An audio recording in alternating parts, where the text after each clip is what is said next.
Buenas tardes, hoy martes 7 de mayo del año 2024 doy inicio a la charla número 60. ¿Qué tal? 60 de radiografía del imperialismo británico. Antes que nada, le quiero decir dos cositas muy cortitas. La primera, que ya el tercer tomo está en la editorial, ya están trabajando sobre el mismo, abarca desde 1810 a 1816, es decir, el nacimiento de la patria y hasta la declaración de nuestra independencia. Es decir, ya empezamos a transitar la historia propia, ¿no es cierto?, en ese tomo. Y en segundo lugar, quería hacer una referencia, ya que estamos transitando la guerra de la independencia al comando del más grande de los argentinos, el general José Francisco de San Martín. Qué falta que nos hace conocer su vida, ¿eh? Por eso yo me estoy explayando tanto. Qué falta que nos hace conocer su vida. Fíjense lo que pasó no hace mucho tiempo en el Senado de la Nación. En una situación económica muy triste, caótica, se podría decir, donde todos tenemos que hacer sacrificios, los honorables senadores nacionales se aumentaron la dieta a más de 4 millones de pesos. Verdaderamente una vergüenza, una vergüenza. Les recuerdo, mis queridos amigos, que el general José de San Martín donaba la mitad de su sueldo al Estado.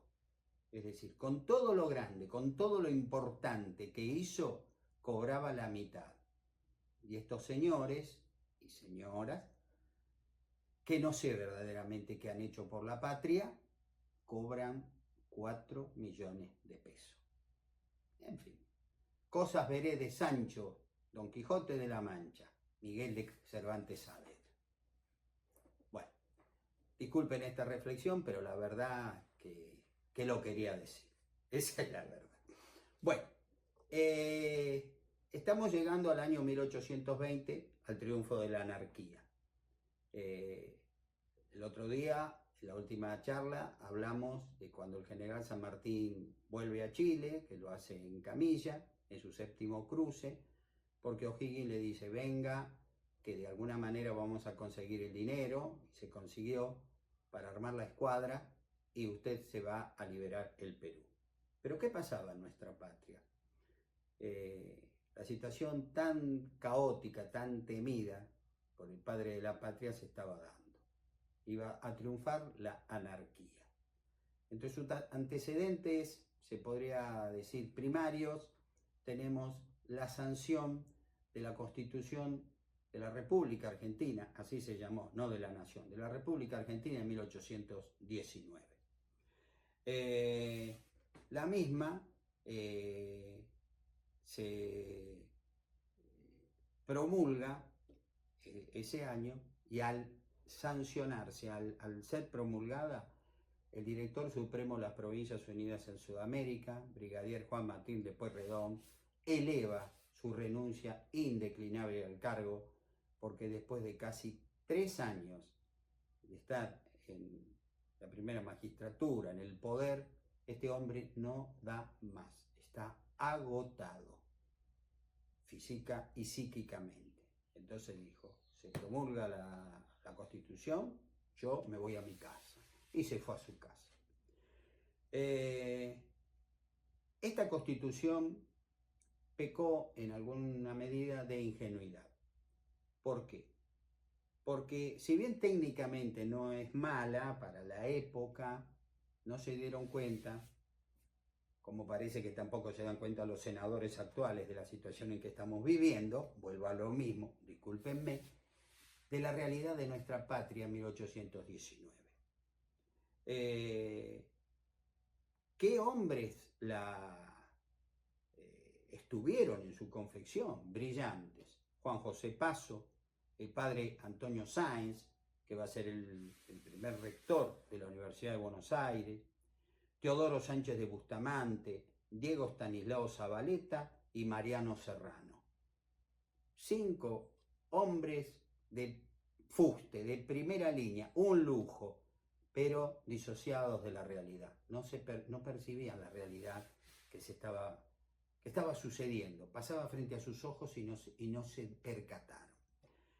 Tomaron como base, como basamento para construirla, la Constitución de Francia de 1781 y la liberal española, la del 19 de marzo de 1812, nuestra conocida Pepa, la Pepa, ¿se acuerdan?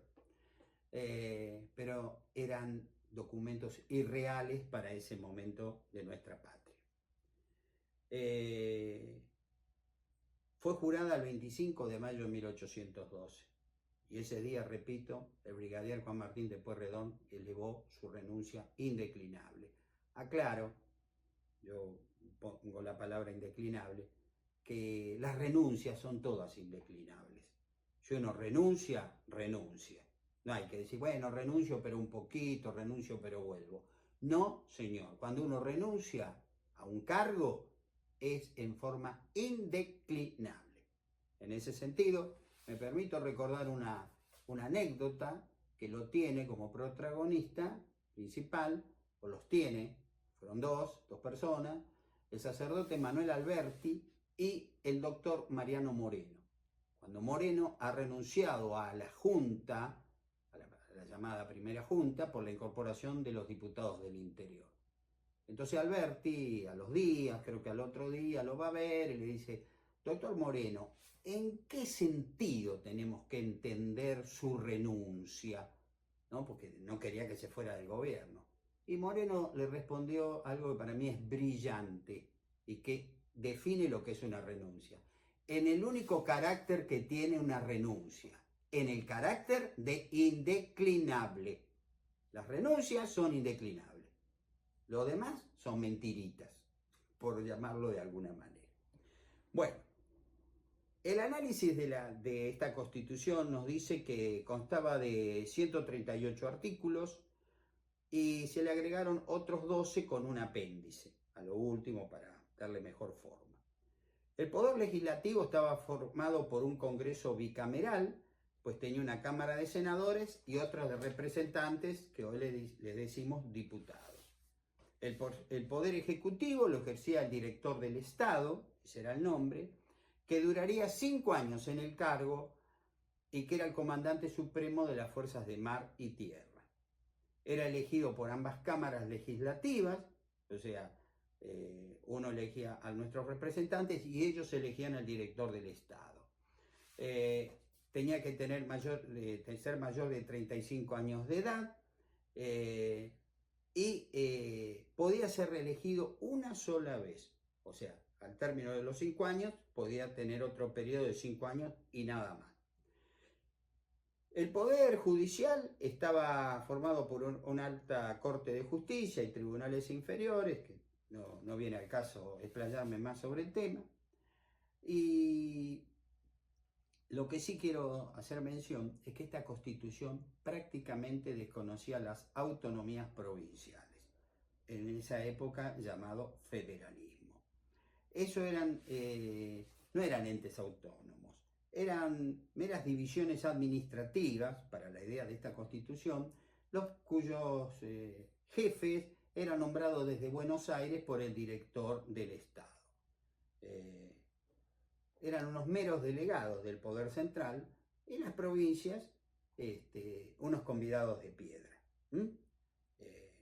De más está decir que cuando esta Constitución quiso ser impuesta en el interior del país, no le fue bien a las personas que llevaron la novedad, porque algunos tuvieron que salir prácticamente huyendo de la jurisdicción provincial para que no les pasara algo malo. El gobierno de Pueyrredón, que le ha pedido ayuda todavía estamos con Pueyrredón, que le ha pedido ayuda a San Martín, al ser reemplazado por el nuevo director supremo de las Provincias Unidas, el general José Rondó,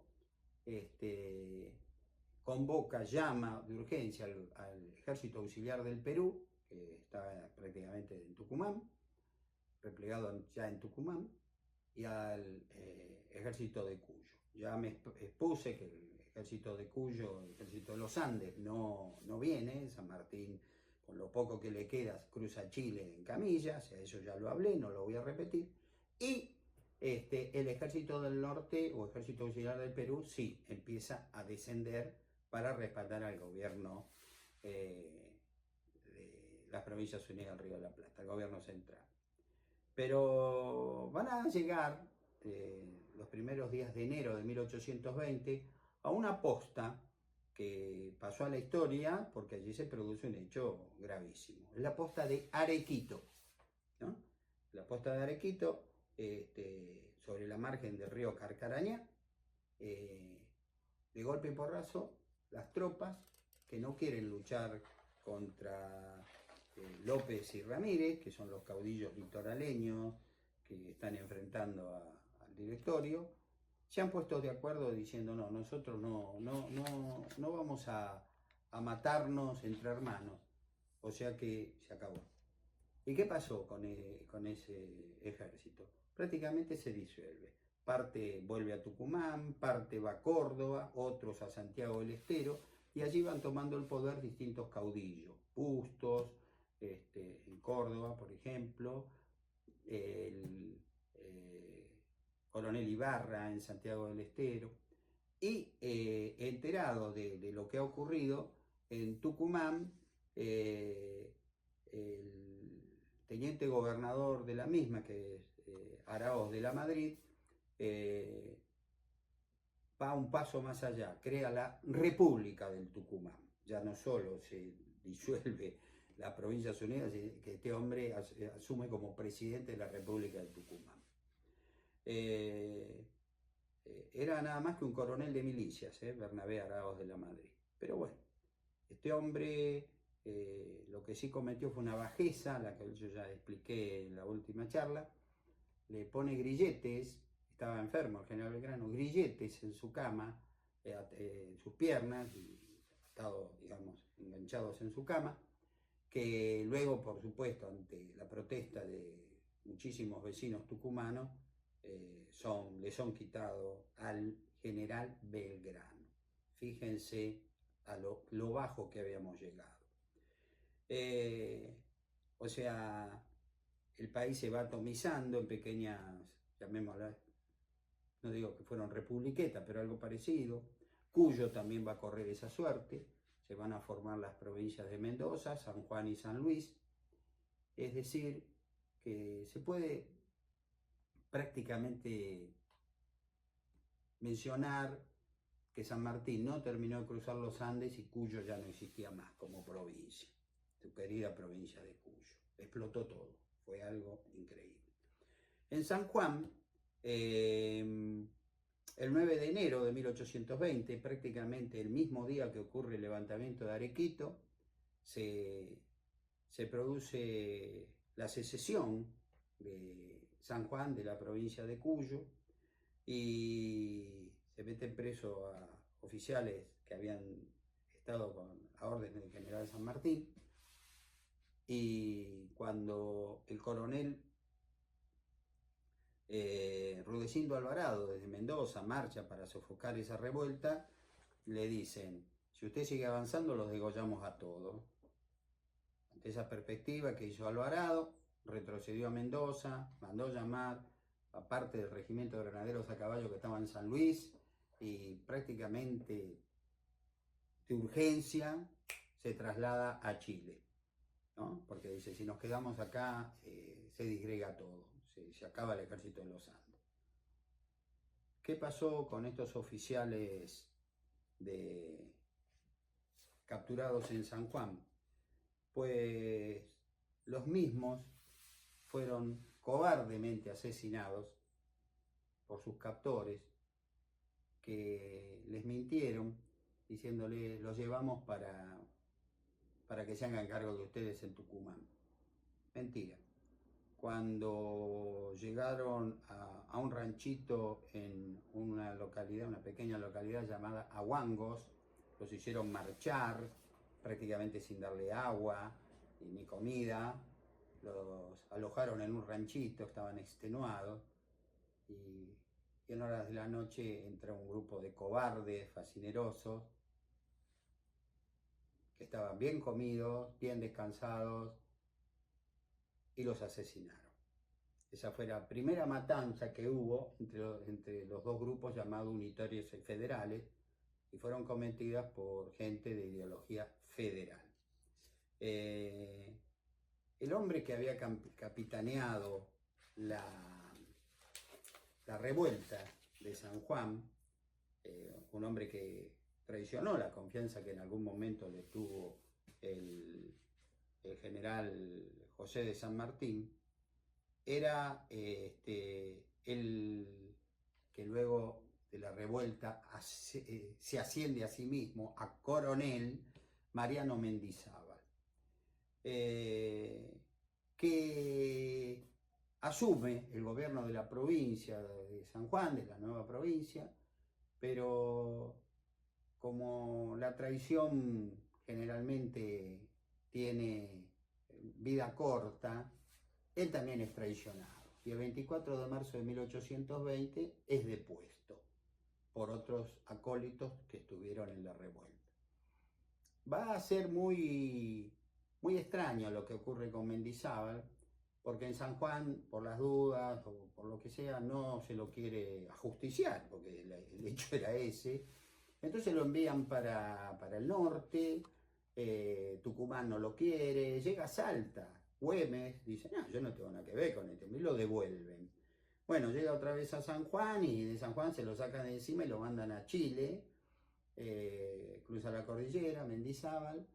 En Chile dicen, bueno, nosotros con este hombre que es argentino no tenemos nada que ver, entonces lo envían por barco al Perú. Esto es una cosa que no muchos saben de la época esa, tan triste, la época de la anarquía de 1820, y del papel que tuvo el general San Martín, porque cuando el general San Martín tuvo que ser firme, fue firme, no le temblaba el pulso. Era un hombre liberal, de finas costumbres, de gran humor, todo lo que ustedes quisieran, pero ante la traición de Mendizábal no tuvo piedad y estuvo muy bien en hacerlo. La Gaceta de Lima, voy a leerlo textual. Miércoles 30 de enero de 1822. Han pasado 2 años de la traición de Mendizábal, que depone a las autoridades constituidas en San Juan, toma prisionero a varios oficiales, los cuales, como ya dije, fueron asesinados en un ranchito indefensos, ¿no? Un acto barbárico, verdaderamente terrible, que va a dar inicio a las guerras civiles argentinas entre unitario y federal. Entonces ahora paso a leer la Gaceta de Gobierno de Lima, Perú, la número 9, la página 4, del 30 de enero de 1822, que dice así. Esta mañana, a las 9:30, ha sido ejecutado, con todo el tremendo aparato de la justicia, uno de los autores de la insurrección del batallón número 1 de los Andes. Nunca lo nombran, yo se lo recuerdo, coronel, entre comillas, Mariano Mendizábal. Acaecido en San Juan, en la provincia de Cuyo, en el mes de enero de 1820, o sea, hacía 2 años. Esta severa desgracia puso en el último peligro la libertad del Perú, y solo un grado heroico de constancia pudo sostener a esta empresa, a los que habían propuesto realizarla, viéndose ya casi precisados a abandonarla para siempre. La revuelta de San Juan fue gravísima, gravísima. Pudo haber tirado por la borda todo el esfuerzo realizado desde 1810. Hacer honor a la generosidad de un gran número de patriotas respetaba que, sin embargo, de haber participado en los terribles efectos de aquella parricida maquinación, han impuesto en el celo más ardiente su valentimiento a favor del reo. Pero el gobierno, que contempla la necesidad de ser frecuentemente inflexible para no ser cruel, ha tenido que armarse de la firmeza de Bruto, el asesino de Julio César, y de cerrar los oídos al clamor de una noble compasión. Muchos le decían, bueno, perdónelo, general. No, San Martín a Mendizábal no lo perdonó. Apoyada en la natural interés que inspiraba el reo por ser americano y por ser desgraciado, ¿no? Si tan respetables consideraciones no han bastado a salvarlo, también los enemigos de la causa, al quebrantar las tablas de la ley, no se convence que ha llegado el turno de obedecer ciegamente, donde hasta aquí han mandado el más insolente despotismo. Es decir, mis queridos amigos, que ese traidor pagó con su vida lo realizado en San Juan y el asesinato de muchos nobles oficiales del ejército de los Andes.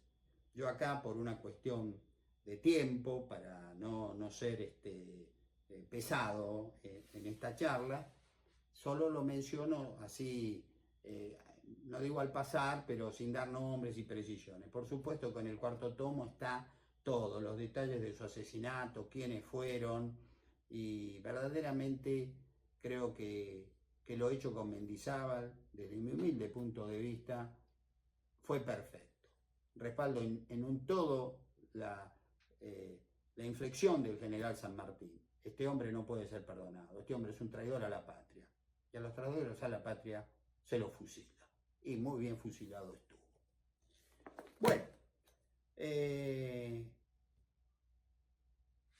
gobierno nacional, al mando ahora del general José Rondó, no recibe a la ayuda, no había recibido ya con Pueyrredón la ayuda del oeste, de Cuyo, que como ya dije recién ha dejado de existir, porque el general San Martín se fue a Chile con lo poco que quedaba del ejército de los Andes. En Arequito se levanta y es disuelto el ejército del norte, el ejército auxiliar del Perú, con un detalle que me parece muy significativo. Si bien los rebeldes que disuelven al ejército, que estaba al mando del general Francisco de la Cruz, lo deponen del mando, le dan un buen trato, porque el general de la Cruz era una gran persona, un hombre bueno, un sufrido militar, un hombre sin aspiraciones de gloria, de nada, un hombre que cumplía con su deber, y por eso, al deponerlo, los hombres que cometen ese hecho le dan un buen tratamiento, le permiten viajar a Buenos Aires sin ningún tipo de problema. Eso es un gesto que también en esta época tan oscura de la patria me parece importante destacar, porque el general Francisco de la Cruz va a tener una especie de revancha con los años. Ahora no se la cuento, con la firma del Tratado Cuadrilátero, pero ahora solo la menciono. ¿Cómo cae el gobierno central? Bueno, el gobierno central va a caer en una batalla muy famosa, que es la batalla de Cepeda.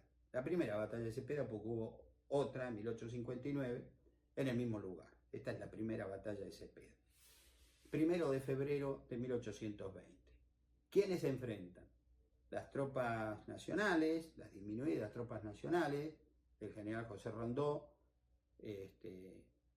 respaldado, por supuesto, también formaba parte, era el comandante de la infantería porteña, como le decían, el coronel Juan Ramón González Balcarce. ¿Y a quiénes se enfrenta? Al gobernador de Santa Fe, brigadier Estanislao López, al gobernador de Entre Ríos, general Francisco Pancho Ramírez, y a un enemigo acérrimo, personal, terrible, que no era otro que el general chileno José Miguel Carreras, hombre que odiaba a San Martín y a Bernardo O'Higgins. Estos hombres se enfrentan en la cañada de Cepeda. El combate duró prácticamente nada. Cuando cargó la caballería federal, las tropas de Buenos Aires, viendo hombres semidesnudos, con lanzas, gritando, muchos de ellos sin uniforme, con sombreros de burro, le decían, porque estaba hecho con la de panza de burro, se aterrorizaron y bastó que uno diera vuelta a su caballo y escapara para que huyó la caballería. La infantería, que quedó librada a su suerte, fue retrocediendo en cuadro hasta San Nicolás, de donde se embarca y va a viajar a Buenos Aires, ¿no? Prácticamente, no digo intacta, pero con pocas bajas. Por eso, por ser tan breve la batalla de Cepeda, históricamente se la conoce en nuestra historia como la batalla del minuto, porque duró un minuto. No sé si duró un minuto, 5 minutos, pero duró muy poquito. El tema era fundamentalmente que los porteños temían llegar a caer prisioneros. Quizá la muerte, todo el mundo tiene miedo a la muerte, el que diga que no es un mentiroso o un demente. Pero lo peor para ellos era llegar a caer prisioneros, por el odio que se había generalizado en el interior hacia el gobierno nacional, porque ya todos se habían prácticamente olvidado por el federalismo que estábamos en guerra contra España para lograr nuestra libertad, nuestra independencia, que no había terminado la guerra. Ojo, la misma ceguera que tenían en Chile, ¿se acuerdan que yo se los comenté? También en muchos sectores del país la tenían. Ya la guerra contra España ya fue, ya está. Y no era así la cosa. San Martín era uno quizá de los pocos que decía la guerra contra España continúa. Otro, por supuesto, no me quiero olvidar, del gran general Miguel de Güemes, ¿no? Porque los demás estaban obnubilados con la idea del federalismo. Perfecto, vamos a hablar de eso en próximas charlas. A tanto llegó ese odio, fíjense, les voy a leer algo que no muchos lo conocen, que meses después de librarse la batalla de Cepeda,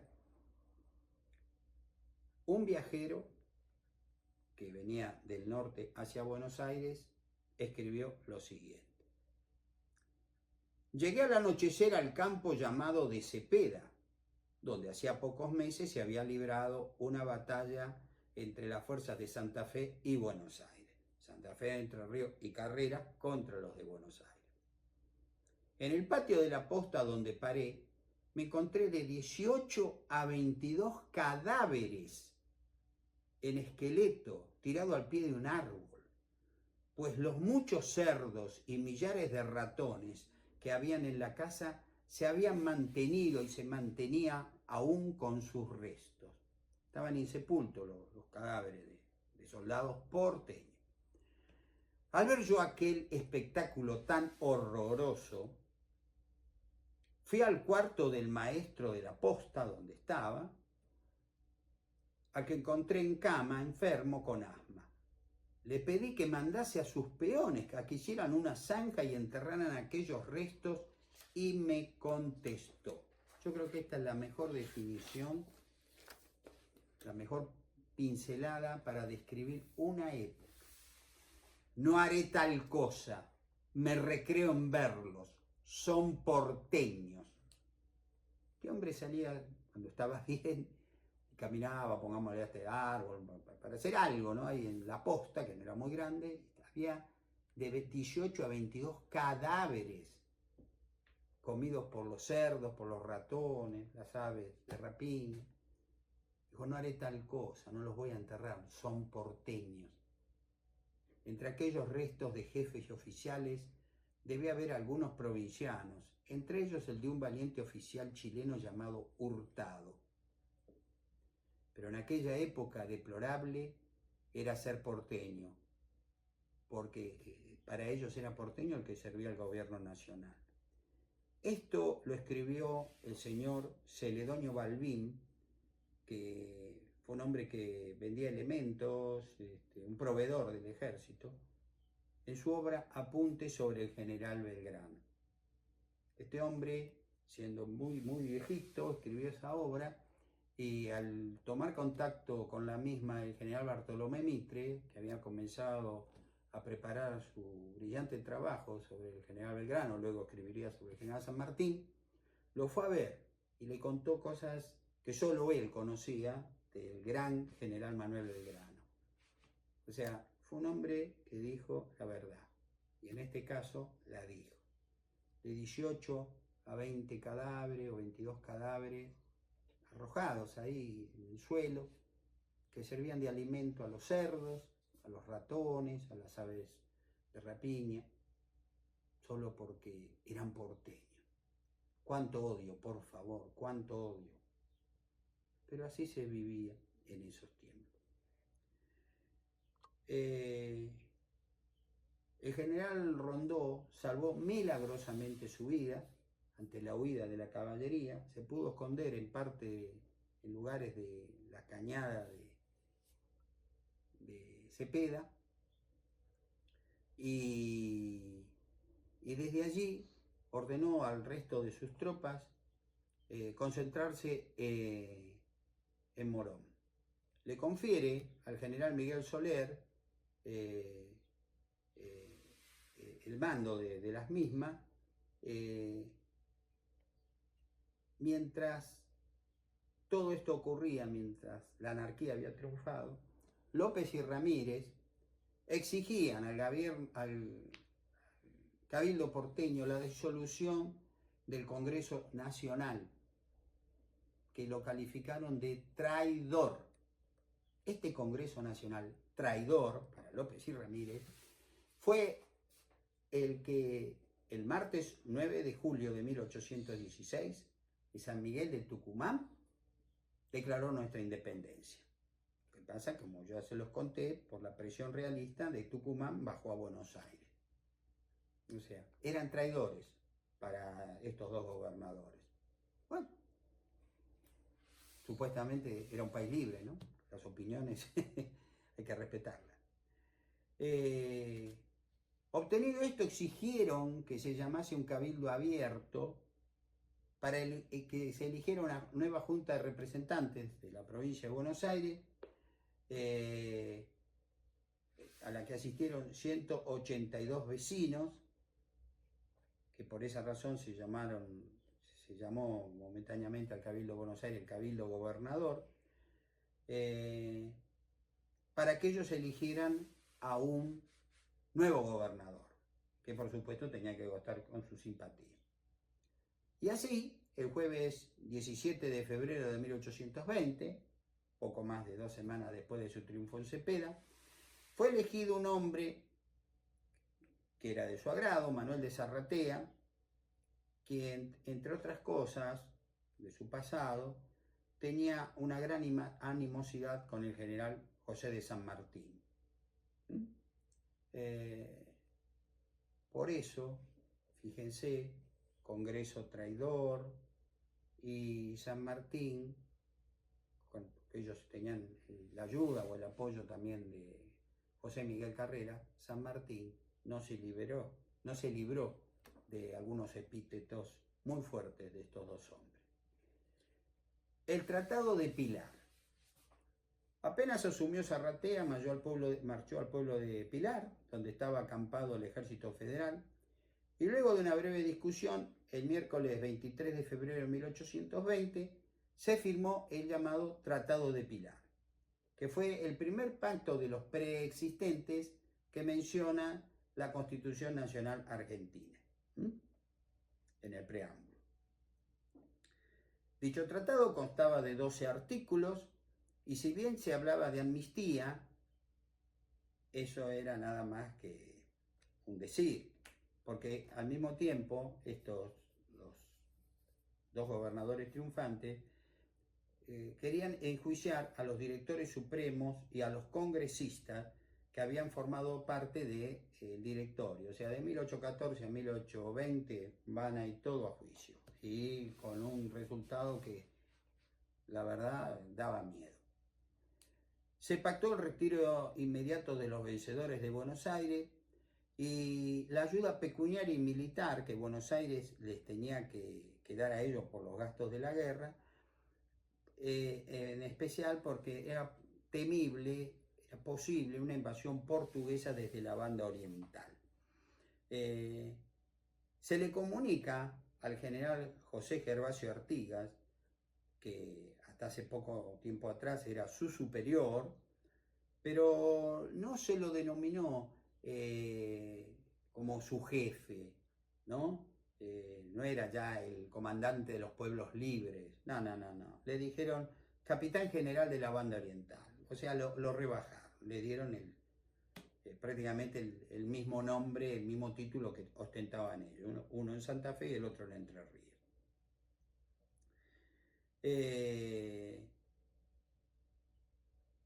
Antiguamente el título que tenía Artigas, y que no solo lo tenía en la banda oriental, sino su poder, digamos, de alguna manera, estaba en Entre Ríos, Corrientes, Santa Fe, parte de Córdoba, era el de protector de los pueblos libres.